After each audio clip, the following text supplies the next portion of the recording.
Allora, rieccoci insieme, torniamo al viaggio, siamo ancora sott'acqua, nelle freddissime acque del Sudan. Non freddissime, una muta da 5 mm, ecco, più che sufficiente. Di tutto rispetto, sì. Quanti gradi avranno avuto? Siamo sui 24 gradi, però 25 gradi, pensavo però meno, chiaramente stando anche tanto tempo l'acqua si sente di più.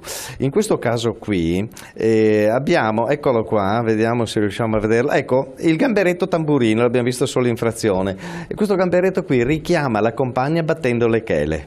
Bellissimo. È stata una cosa unica, non l'avevo mai visto, dopo mi hanno spiegato che è un richiamo che fa per la compagna. Qui siamo con gli spirografi, che sono sempre del mondo animale subacqueo, che prende il plancton, piccole creature, e poi rientra dentro. Le cernie, i piccoli pesci, che sono questi qua che sono proprio davanti, che vediamo qui, nudibranchi, ecco anche qui c'è qualcosa di macro, però ricordiamoci il massimo della macro ce l'abbiamo in Indonesia, nelle Filippine.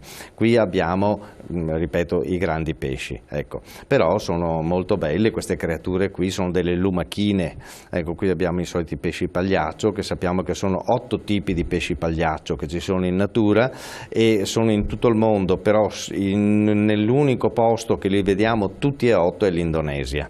Che li abbiamo rossi. Che li abbiamo visti l'altra volta, sì, no? Sì, li abbiamo visti l'altra volta, sì. Però sarebbe da fare un documentario quasi solo sui pesci pagliaccio. Quindi scenograficamente tutti. Più colori in altri mari che in altri mari. Beh, il Mar Rosso è stato definito il mare più colorato che ci sia, soprattutto partendo da Hurghada, Sharm e venendo in giù. Il Sudan è lo stesso molto colorato, però siamo con temperature diverse. Questa è una bavosa che ha la sua tana, questo cilindrino dentro la roccia, ecco, che rientra dentro. No, come colori qui ne abbiamo parecchi. Il Mar Rosso è un mare molto molto colorato, ha delle gorgonie, delle alcionarie che sono veramente proprio belle e proprio appassiona molto. Questo è bello come sta guardando, come è timoroso, ma comunque non ha problema. Difatti stavo fermo, non mi avvicinavo di più perché sennò andava via. Qui vediamo un altro nudibranco, il peduncolo, diciamo quel ciuffetto lì che vediamo è il punto dove era attaccato alla conchiglia, che poi ha lasciato, perché i nudibranchi sono tossici per i pesci. Ecco che a questo punto il nudibranco più colorato è, più segnale dà agli eventuali aggressori di dire: se mi mangiate la pagate cara, perché sono velenoso, sono tossico per voi. Difatti qualche pesce ignaro, perché uno nasce non è istruito, prende praticamente e viene, guardate la razza come è stata morsicata da uno squalo nel fianco. Un morso di squalo. Si vede proprio, quello è un morso di squalo, esattamente. Però è ancora rimasta viva. Sì. No, quello veramente, certe volte si chiede come fanno a vivere con certe ferite, invece sopravvivono tranquillamente, perché poi quando un pesce è ferito nuota in maniera diversa, cioè in natura si sente il segnale della ferita e poi gli viene attaccato dai pesci più carnivori, più grandi di lui, perché la legge della natura è che il più forte mangia il più debole. Questi sono? Barracuda. Stare in mezzo ai barracuda non è proprio... Ma se ne dicono tante, io personalmente non credo che sia un po' di fantasia. Il barracuda, per carità, ha una bocca ben affilata, con denti ben affilati, senz'altro, però io non ho mai sentito di attacchi di barracuda all'uomo, per dire. Quindi difatti qui sono arrivato lentamente, il solito discorso, mi avvicino fino a che entro nel branco. Rendiamoci conto che però generalmente mangiano verso il tramonto, è il punto di attacco. Quando decidono di attaccare, qui saranno 300-400 barracuda in questo ma normalmente branco. non sono anche pesci isolati che vivono anche da soli? Gli isolati sono, i solitari sono quelli proprio molto molto più grandi. Umbria. In questo caso qui Dario e Tamara stanno imitando il Titanic e facciamo due parole dell'Umbria, di questa motonave che è la prima nave affondata nella seconda guerra mondiale. Questa nave è partita il 22 maggio, scusatemi, dal porto di Genova. Ha fatto tutta la navigazione fino ad arrivare al 7 febbraio, un po' di lapsus, al 7 di giugno davanti al Sudan, e qui viene intercettata da due navi, una neozelandese e una inglese, che la fanno entrare a Port Sudan. A Port Sudan l'ufficiale Stevens monta praticamente con la sua un po' di soldati nella nave. Il comandante a questo punto si pone un problema, ma non pensa neanche a quello che sta succedendo. Il 9 giugno alle 18:15 nella sua cabina, ascoltando la radio, si interrompono le trasmissioni e sente la notizia che l'Italia è entrata in guerra e dalla mezzanotte iniziano le ostilità. Chiama subito gli equipaggi, il suo equipaggio e gli ufficiali, fa distruggere tutti i documenti e ordina l'autoaffondamento della nave. Per giustificare questa manovra chiede al comandante Stevens se può fare un'esercitazione di salvataggio in mare. Il comandante Stevens proprio casca dal mondo delle nuvole e dice sì, fatela pure tranquillamente, per cui tutto l'equipaggio si prepara coi giubbini, prepara le scialuppe. Improvvisamente alle 7:30 la nave si piega su un fianco, il comandante inglese chiama il comandante italiano, va lì per capire cosa sta succedendo, il comandante italiano gli dà il giubbino perché dice guardi, tutto l'equipaggio si è salvato, si salvi anche lei, perché il carico che ho di 6.000 tonnellate di bombe, era un carico proprio veramente pesante, 2.000 tonnellate di cemento, 200 tonnellate di alto esplosivo, e poi aveva anche 3 Fiat 1100 passolungo. Quindi è grandissima questa nave. Sì, era grande. E si è autoaffondata, per cui dice l'unica cosa si può salvare usando il giubbino di salvataggio. Ha autoaffondato la nave, impedendo e non consegnando tutto il carico in mano al nemico, e di questo è stato riconosciuto. Il comandante è Mujahideen Lorenzo e ha avuto anche un riconoscimento per questo. E qui adesso vediamo quello che poteva essere il carico, perché la batteria aveva di tutto dentro. E quindi si è autoaffondata il 9 giugno del 40.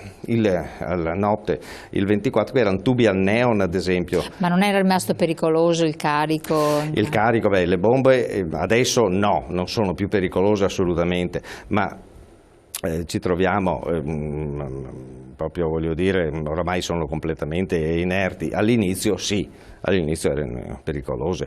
Ed è visitabile quindi? È visitabile completamente, è visitabile completamente. Non è neanche mai stato recuperato il relitto? No. Quello che sarebbe stato da recuperare, adesso andremo, questi erano i sacchi di cemento che ho detto prima, che erano 2.000 tonnellate di sacchi di cemento, che chiaramente sono diventate delle rocce adesso. E quindi, no, l'ispezione di questa nave è molto bella. Ecco qua le Fiat 1100 a passo lungo, e sono 3 macchine, meravigliosi esemplari, proprio perché all'epoca erano macchine bellissime, ridotte oramai che non si può più toccare niente. Sono già state molto saccheggiate in passato, perché tanti subacquei hanno preso qualche souvenir da queste macchine. Sono rimasti oramai proprio solo gli scheletri di queste macchine, che essendosi inclinata l'Umbria quando è andata sul fondale, sono scivolate e sono andate una addosso all'altra. Eccole qua. Comunque rispecchiano l'epoca per cui erano state costruite. Eccole qua, le Fiat, le 1100 Fiat passolungo.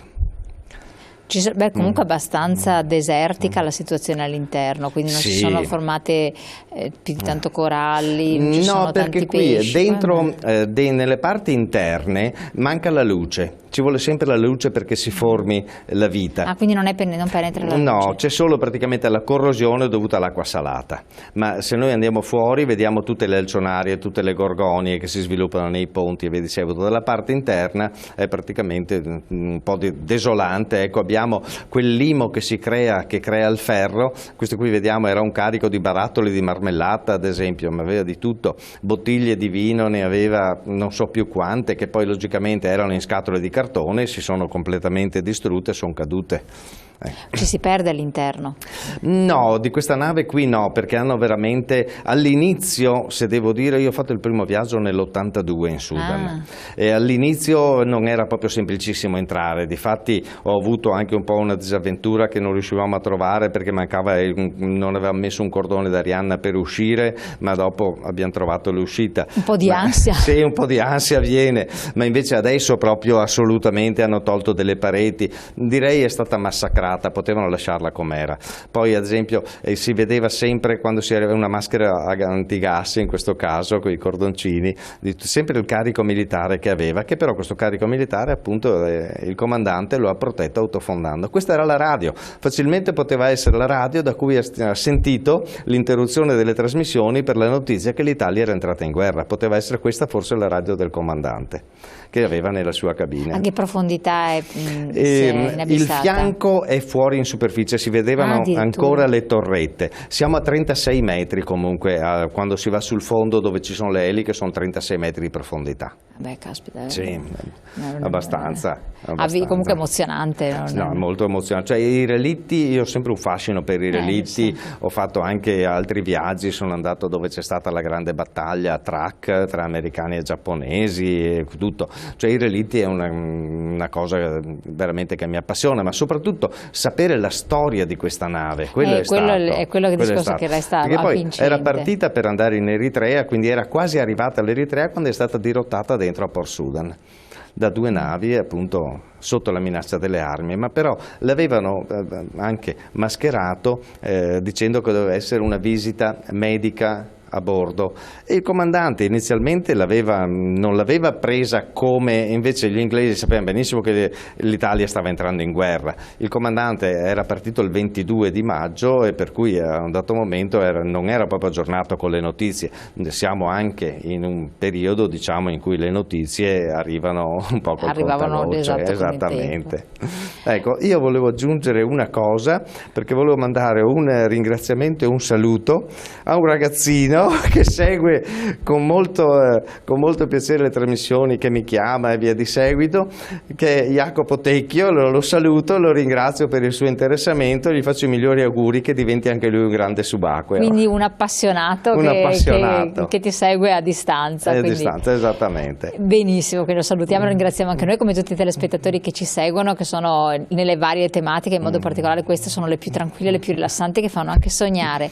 Il sogno è terminato, il viaggio è terminato così, quindi a questo punto. Siamo rientrati a terra, ripreso l'aereo, siamo andati e siete ritornati a casa, insomma. A casa. E così chiudiamo anche la nostra trasmissione, perché il tempo veramente, quando ci si immerge in questi viaggi, vola, letteralmente vola. Grazie Maurizio Chiovato, grazie a coloro che poi hanno contribuito ovviamente alla realizzazione, quindi tutti i compagni di viaggio, il fotografo della situazione stavolta non c'era, eccetera. Esatto. Grazie a voi di averci seguito e noi ci aspettiamo, perché un prossimo viaggio magari se è già pronto, già realizzato, naturalmente siamo ansiosi di poter partecipare almeno virtualmente anche noi a queste avventure. Grazie ancora, buon proseguimento. Grazie a tutti.